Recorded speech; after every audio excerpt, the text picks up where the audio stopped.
Hi everyone, Professor Kauser here, and in keeping with the readings going on in the textbook, I want to give you some background to the pre-modern history behind some of those readings, in this case taking a look at the Islamic world, particularly the Middle East, and I think I'll get another video lecture in on Africa just to highlight a couple of themes there. Of course, you also have the chapter in the textbook to keep up with, so this will be supplemental to that. When we turn and look at the Islamic world, one thing to bear in mind that's very important for understanding the dynamics here is that Islam is a religion, and it's a religion which came to expand over a very large part of the globe, much as Christianity did, and much as some other world religions like Buddhism did.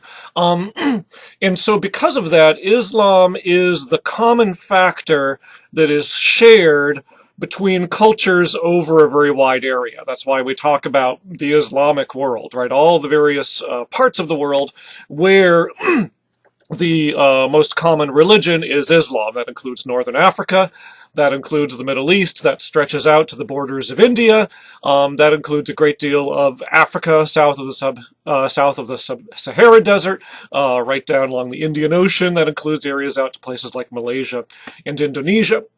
Across all these areas, some form of Islam is the predominant religion. At the same time, much like Christianity in Europe or in Western culture, Islam is one factor among many that determine what any given local culture is going to be like, okay? The Islamic world, in other words, you've got this religion which is spread across the entire region, but you have Moors living in Western Africa, you have Arabs living in the Middle East, you have Turks coming out of Central Asia in the Middle Ages and also taking up residency in the Middle East. You've got Uyghurs, you've got Malays, you've got the various Indonesian peoples, you've got Persians out of the old Iranian Persian Empire. Lots and lots of different ethnic groups, each of which have their own traditions. You've got various political institutions, various economic institutions, all sorts of these various streams going on in any given region. So it's important to sort of keep in mind the difference between the religion, which happens to be shared across all these different areas, and don't get confused and think that because all these areas have Islam in common, therefore Islam is the most important thing in any given area, right? The religion, like Christianity in Europe, is one factor alongside of political structures, alongside of ethnic identities, alongside of cultural norms, all these various things. The religion is one of the factors to bear in mind across all of it. Nevertheless, it is one very powerful factor, much as religion is in Europe, and so it's worth understanding it a little bit. I'm not going to have time to explain Islam in excruciating detail here, but I want to give you a few of the major factors. Islam begins with a prophet, a prophetic figure, founder of the religion, the Prophet Muhammad, who lived in the city of Mecca in Arabia in the early 600s AD, okay, back in the 7th century, early 600s. He's from a merchant family, not one of the most powerful members of a kind of a merchant clan in the city of Mecca at the time, and began saying, reporting experiences he was having where the Archangel Gabriel was bringing him messages from God, recitations. And Muhammad memorized these messages and proceeded to transmit them to anyone who would listen to him in the city of Mecca, according to Islamic tradition. And they eventually came to be written down in a number, each individual message was called a surah, and the collection of all of Muhammad's surahs that he had received from the archangel come together in the book we now call the Quran, okay, sort of book of recitations. One thing that's important here is to understand kind of the devotional role that the Quran has in Islam because of that idea of recitation. The idea here is not that there's a general sort of inspiration from God and then the prophet goes and composes a message in order to express the inspiration that he's had. The idea is rather that Gabriel memorized what God was actually saying in heaven, reported word for word to Muhammad what God had said. Muhammad memorized that message and recited it to people, so that the written words of the Quran for a traditional Muslim are the literal words of God, okay, as they were memorized and passed on from God to Gabriel, Gabriel to Muhammad, and Muhammad to the Muslim people. sort of a significant thing because a couple things that means. One is that because Muhammad received the Quran in Arabic, the Quran cannot be translated, according to Muslims. You can take the meaning of the words and translate them into other languages, but then what you have is no longer the Quran. It's no longer the actual words memorized by Muhammad as they were delivered to him by the angel. It's something else. It's, conveying the meaning of the message, but it's not itself the word. And it does mean you have this sort of devotion to text, this idea, for instance, that memorizing and repeating the text takes on a kind of a devotional thing because then you're speaking the words of God after him in Islam. Okay. Anyway, Muhammad started preaching this message, and one of the major themes of his message was a message against idolatry, okay, against the worship of multiple divinities represented in idols. And this was a very hot-button issue in the city of Mecca, where Muhammad was from, because in Mecca you have this structure around a large black stone called the Kaaba, and in Muhammad's time that was where all the various nomad tribes of the Arabian desert kept the idols of their gods, right? They were nomads. They would wander around the desert over, from watering hole to watering hole, from oasis to oasis over the course of the year, and then they would kind of make their way back around every year to Mecca to worship their deities, and Mecca was kind of a holy city where the images of the gods were kept. Well, Muhammad is bringing a message of a single god, like the Jewish or Christian God, a monotheistic religion, and saying that all the multiple deities and their images in the Kaaba are false idolatry and, has to come to an end. So this becomes very controversial, winds up with Muhammad getting exiled from Mecca, excuse me, in the year 621 AD. And that's a key moment for Muslims because at that moment people have to decide, was it interesting listening to this prophet and now he's kicked out of town so we'll go back to life as usual, or are they going to follow him? Are they going to go into exile with him? So this moment called the Hijra, when a number of Muhammad's listeners choose to become followers and go into exile with him, sort of defines the creation of the Muslim community. That's called the Ummah, U-M-M-A, the Ummah, the sort of community of all Muslims following Muhammad's word. He goes to a city a ways further north, city of Medina, or it's known as Medina now. And Muhammad there sort of comes into a city that was divided between feuding factions. He sort of acts as an arbitrator and a broker between them and resolves their disputes and brings some peace there, and becomes not the ruler of Medina, but sort of the most significant single person there in the city as sort of the, the sort of neutral guy coming from outside who then becomes the peacemaker, and everybody starts listening to him, and the people in Medina start taking on the Islamic religion as well, and it starts spreading out into some of the desert tribes around them. What follows then over the next 10 years are a series of wars between Mecca and Medina, where the Meccans come and try to expand their power and attack Medina, where the Muslims are, and the Medinans in turn fight back. The Muslims go to war against the pagan Meccans and join into these war efforts for their survival.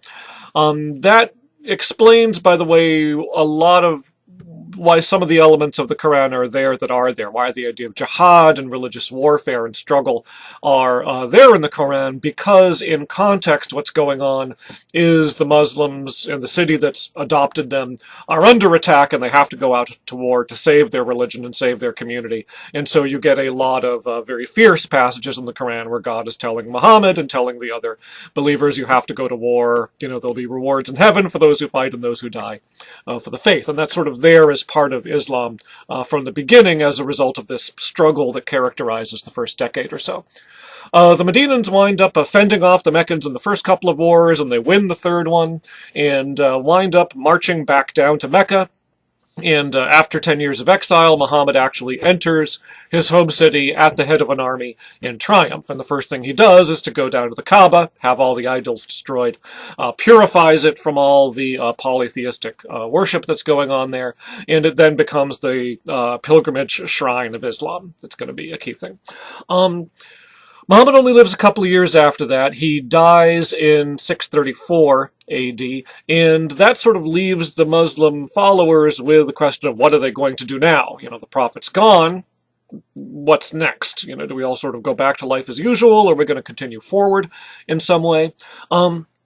And at this point, you may have a very important path taken by the Muslim community. They choose one of Muhammad's, I think, as an uncle and an early follower of his, and give him the title of Khalifa, or Caliph, which means the successor to the Prophet. He is not himself a prophet, but he's the Prophet's successor as the head of the community. Okay, and is going to have sort of the responsibility for leading and guiding and teaching the community as he believes Muhammad would have done. And the first caliph, and then the ones who follow over the next several decades, make a decision to lead the community in first raids and then wars of expansion against the empires to the north of them outside of the Arabian Peninsula. And at this moment in the 7th century, it just so happens there are two big world empires on their, just beyond the desert. One of them is the surviving East Roman Empire. The Roman Empire had divided east and west. The Western Empire had long since broken up and turned into the kingdoms that are going to become the kingdoms of medieval Europe. The East Roman Empire we often call the Byzantine Empire, and that was still going on and was still quite a powerful world empire at the time, sort of located around Greece and modern Turkey and Syria and Egypt, sort of around the eastern side of the Mediterranean Sea. That was all the Byzantine Empire. And to their east, in the lands that are now Iraq and Iran, you had the Persian Empire, and there's sort of been a succession of Persian empires over the centuries. And it so happens in the early 7th century, while Muhammad is down in Medina fighting his wars with Mecca, the Persians and the Romans had been fighting wars themselves, a fair series of very large, massive, bloody, expensive wars, knock-down, drag-out things, which nobody really won, but wind up depleting their resources, emptying their treasuries, killing off a lot of their best soldiers, and both of the empires are kind of exhausted and have just called a truce. And just at this moment, the Muslim armies come out of the desert, start raiding, and discover very, very little resistance because everybody has kind of stopped trying to get a breather at this point. What results from that point is an extraordinary series of conquests. They first start these raids in the year 636, just a couple of years after Muhammad dies. They crush an East Roman army, they crush a Persian army. By 640, they've taken the city of Jerusalem. By 642, they're in Egypt. Pretty soon, they're moving up into Syria. After a couple of decades, in the 660s, the Persian Empire collapses practically overnight. Muslim armies just go moving out across and very rapidly conquer this whole area that we now think of as the Muslim Middle East. So a very rapid series of conquests which expands Muslim rule over a lot of the most ancient civilized territories. And this is going to, in turn, have very major implications for the shape of Islamic culture going forward. There's a couple of factors here. One, Islamic rule expands by these conquests. It would not be accurate, however, to say directly that Islam itself as a religion expands by conquest or by violence. Okay, the conquerors set themselves up as rulers over all these provinces that used to belong to the Romans and Persians, and they start ruling them. But they show very little interest in getting people in these provinces to convert. They're just as happy to let them continue practicing their old religions. That may be a little surprising to people. But the reason is that what Muslims do when they conquer these areas is non-Muslims, under their rule, become dhimmi. Okay, D-H-I-M-M-I is this word, dhimmi. And dhimmitude means they get a special sort of legal status within Islam where they'll be allowed to survive, they'll have their religion tolerated. You can continue being a Christian or being a Jew or, practicing your old religion. But you're also placed under certain restrictions. You cannot build new houses of worship. You cannot expand your old houses of worship, your churches or synagogues, to make them bigger than they used to be. You cannot promote your religion or try to convert Muslims to your religion. Okay, so you're sort of frozen at the point in time you were. You could continue as you had been, practice your religion, raise your children in your religion, but you're not allowed to try and spread your religion or expand your religion. You're sort of locked into the position that you had been at the time. Also, there are various restrictions that cut you off from power. Okay, you're not going to be allowed to hold a government office. You're not going to be allowed to carry weapons or to ride a horse with a military implications or status implications also of horseback riding. You're going to have to pay a special tax, and you're going to have to wear special clothes to indicate that you're not a Muslim, you belong to one of these dhimmi communities. So it's kind of a trade-off. By comparison to, say, medieval Europe, this is actually a pretty tolerant deal. You're allowed to be left alone, pay an extra tax, accept second-class status, and you can continue being tolerated. You're not going to get persecuted or burned at the stake or anything like that for following your religion. But at the same time, it is kind of a burden. There are extra taxes you have to pay and extra restrictions you have to live under. So what happens is, instead of forced conversion or any kind of aggressive missionary effort or anything like that in the early centuries of Islam, instead you have a small Muslim minority ruling over large majorities of people practicing their old religions, mostly Christianity, Judaism, Zoroastrianism to an extent, often Persia. And then what happens is, instead of sudden waves of conversion, you get a gradual slide of the population towards Islam. It seems like in the first generation, people assume that these conquests are temporary, wait a couple years and the Romans will come back. Then a generation passes, the Romans don't come back, and, if you're from an ambitious family or a wealthy family, you start really getting irritated about being cut off from privilege and power, and so a few people start converting, and then a few more, and after 100 years, you're getting to maybe half the population has started to come over to the new religion, and then it really starts accelerating as, sort of, more and more, I guess you call it peer pressure or social acceptance, starts going along with being Muslim. So it takes about 200 years, and after a 200-year period, the majority of the population in the conquered areas has become a Muslim population. You still always wind up with at least 10 or 20%, sometimes more, of the population that'll continue holding on to their ancestral religions. But a couple hundred years after the conquests, say by the time you're into the 840s, 850s, getting towards around 900 AD, by then you've got majority Muslim populations across the Middle East. So that's one factor, is a sort of gradual shift after the conquests where the populations gradually move over and start adopting the Muslim religion. The other thing is that these people are going to bring with them the culture that they had from before the Muslim conquests. They've still got their books and their schools and their traditions, and this is all going to come in and get incorporated into the culture of the Muslim world alongside of the Muslim religion, right? Remember, the religion is not the only thing. There's all this other stuff being brought in as well. Some of these things are going to be not very easy to reconcile with strictly interpreted Islam. So, for example, in the Persian world, it was sort of a traditional, high-status, aristocratic thing to drink wine. And in fact, the Persian aristocracy, they're kind of like a fraternity or something. They would kind of have competitive drinking, competitive binge drinking as a sort of a way of showing your manhood and competing for status. This kind of thing went on at the Persian court all the time. Other cultures commented on this. So, meanwhile, the Quran strictly forbids that Muslims should drink wine. So you've got people in Iran, where modern Iran is, ancient Persia, who on the one hand have their religion telling them thou shalt not drink wine, at the same time having their culture treating wine drinking as a, venerable tradition and a way of showing your status and showing your manhood and this kind of thing.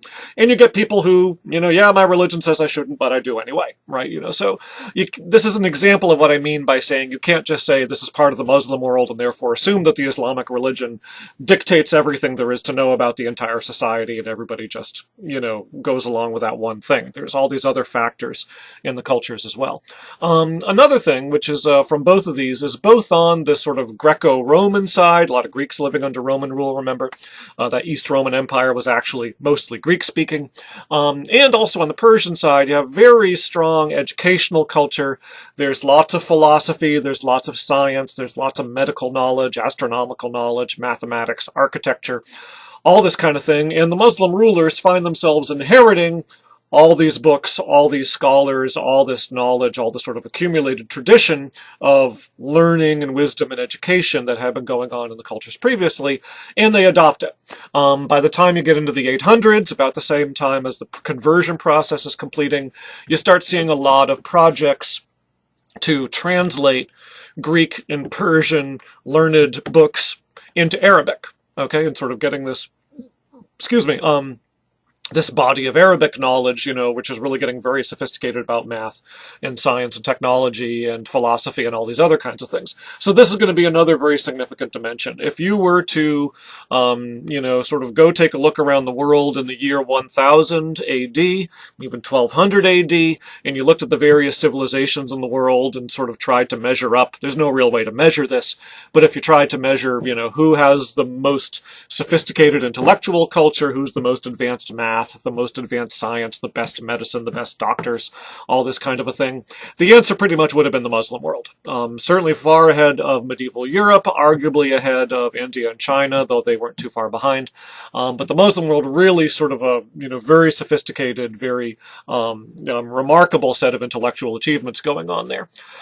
Just to give you a feel for that, if you sort of run through a dictionary and look at words beginning with the letters A-L, al, that have a meaning that has to do with science or math. Okay, words like algebra, algorithm, alchemy, which is the predecessor of chemistry. We talked about gunpowder a while ago. A whole bunch of things like this. There's a number of others.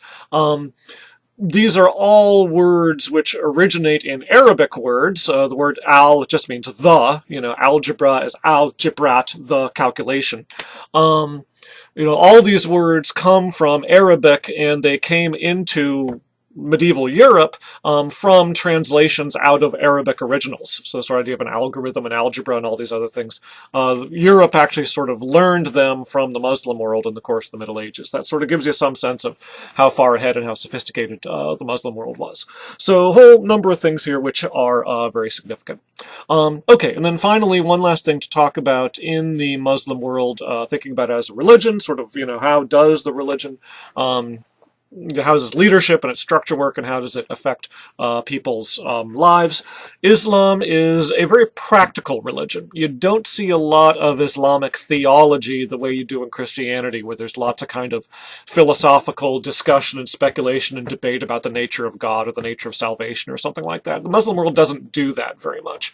What they do instead is talk about what we know as Muslim law or Muslim ethics, the practice of Sharia, which you hear about in the news so much. I want to take a little bit of time to talk about how that works. The idea of Sharia is that what Islam is really concerned about is sort of, what does one need to do and avoid doing in order to give oneself the best chance of getting into heaven, ultimately, right, of reaching salvation. It's very straightforward sense of you need to, do good deeds and avoid evil deeds, and then God will be gracious to you and forgive any bad things you have done and allow you to enter heaven. So the way it works is a person may have a question, a person might pose a question, is this action acceptable or unacceptable? What's the moral? Is it a good thing to do or a bad thing to do? And you take this to a religious scholar, an expert in Sharia, who's called an imam. Imam is the general term. The community of imams is called the ulama. And they have various ranks. Some of them are sort of like, like a law school student, some of them are kind of clerks, some of them are judges, some of them are sort of, senior officials. The caliph, back in the days when Islam had a caliph, is sort of at the peak of the whole thing. So sort of a hierarchy of authorities who are able to issue judgments about this. You take your question to an imam and they provide you with an answer. And their judgment, their opinion on the question is called a fatwa.